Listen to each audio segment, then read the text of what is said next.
ನಾವಂತೂ ಮಿನಿಸ್ಟ್ರ್ ಮನೆಗೆ ನೆಂಟ್ರಿ ಆಗ್ಬಿಟ್ವಿ.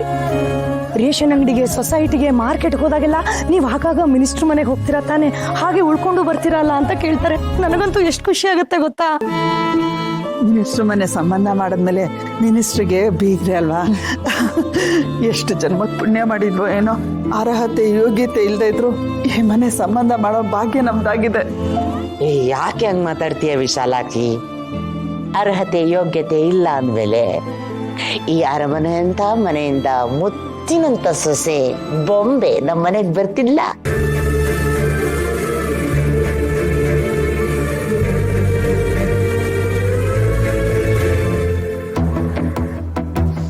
Mummy, minister ಇವತ್ತು ನಿಜವಾಗ್ಲೂ ನನ್ನನ್ನ ದತ್ತು ತಗೋತಾರೆ ಅಂತಂತೀಯ?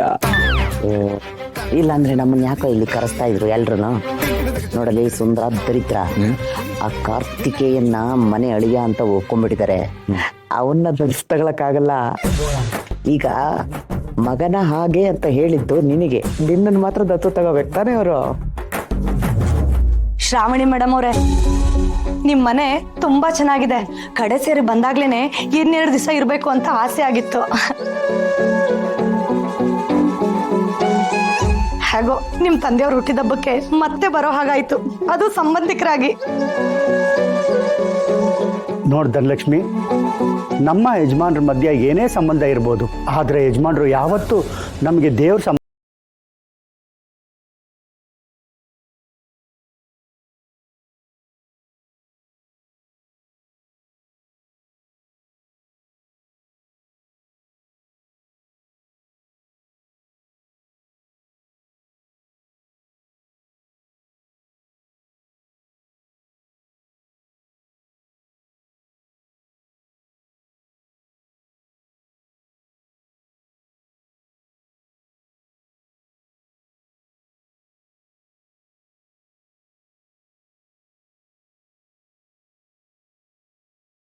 ಹೌದಾ? ಇಲ್ಲ, ನನ್ನ ಪ್ರಾಣ ಹೋದ್ರೂ ನಾನು ಸುಬ್ಬುನ ಬಿಟ್ಕೊಡಲ್ಲ. ಏನ್ ಮುಖ ನೋಡ್ತಿದ್ದೀರಾ? ನಡಿ ನಡಿ ನಡಿ.